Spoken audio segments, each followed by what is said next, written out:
We've been doing it for 22 years now on the airwaves here in Phoenix. It is the longest-running continuous fantasy football radio show in the world, and I just really appreciate it. But joining us now on the program, as he does every Tuesday night from the fantasyfootballshow.com and sleeperu.com, our good buddy Smitty is our guest. Smitty, how was your Thanksgiving? How you doing tonight? It was good, Russ. Thanks for having me on. I hope your Thanksgiving went well as well. Let's go ahead and let's talk about going into Week 13. Bye weeks are over, but that does not mean that you sleep on the waiver wire. You still need to be looking for these guys. You still need to be making sure that you are primed for the next few weeks, because now is the most important time to make sure that quality players are not available on your waiver wire. Who are some of your guys that you're looking for out there? You're scrounging your waiver wire going, God, I can't believe he's there. Yeah, the not likely available guys, so in the leagues that are very, very large, you're not going to find Josh Adams, Gus Edwards, or Josh Reynolds, but these are three names you want to make sure are not sitting on waivers.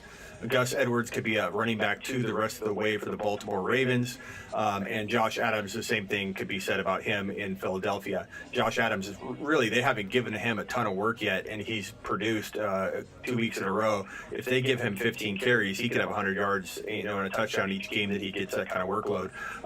Deeper type guys that might be available, and believe it or not, this guy was dropped in a lot of leagues based on a lot of the emails I have on my Ask Smitty feature that we have, where people can email me questions each week.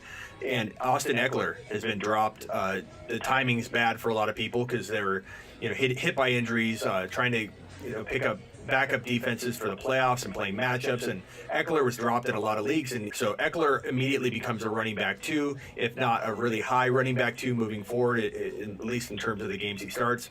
Justin Jackson, somebody you might want to pick up, backing up Eckler now, and he saw some run last week, so he's somebody to keep in mind. You got T.J. Yeldon probably starting for Jacksonville in place of the bonehead Leonard Fournette, who just had to throw punches last week and get ejected after he started to do well. My bust of the year, and he just continues to disappoint at every turn. LeGarrette Blount needed to be picked up last week, but he wasn't picked up by a lot of people based on the percentages. And Hines and Jordan Wilkins could play this week if Mack can't go. Marlon Mack suffered a head injury last week, and Baker Mayfield is still available on waivers in a lot of leagues, as is Josh Allen, Dante Pettis, Frank Gore, Jalen Samuels, Adam Humphries, and Chris Herndon might be a tight end if you need one. You mentioned Frank Gore. Kenyon Drake, let's see, I can't remember, I mentioned it in the news and notes, and God, I can't even remember that far back. This is what happens when you get old.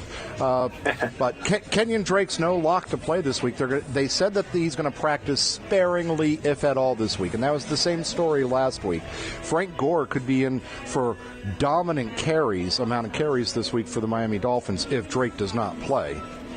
Yeah, and Frank Gore still catches passes out of the backfield, which, for his age, you'd think, they're going to use him sparingly between the tackles. But, he still had, a reception last week, two receptions the week before, and they're not playing him as a full-time starter. So the fact that, if he's starting and he's already pulling passes, clearly they aren't afraid to throw him the ball. He's in there at pass protection downs, and, his yards per carry this week and last week, this past week 4.8, the week before 6.9, both double-digit carry games.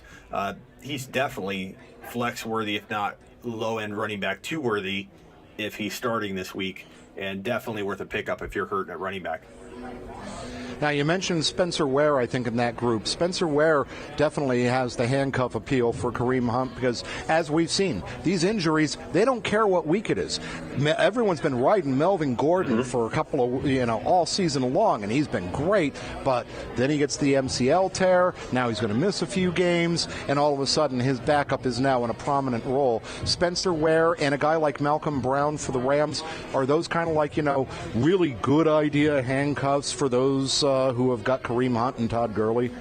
Definitely smart stash and wait type strategy plays. Another one would be Rod Smith in Dallas, who's backing up Ezekiel Elliott.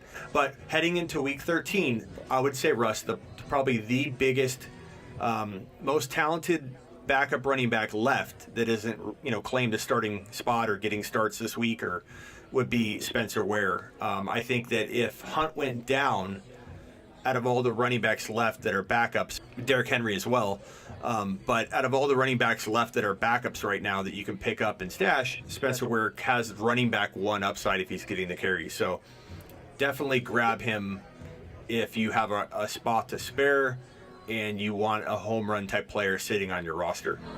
Yeah, because Spencer Ware has proven throughout the last couple of years that when he was the number one running back for Kansas City, he definitely puts up good fantasy numbers.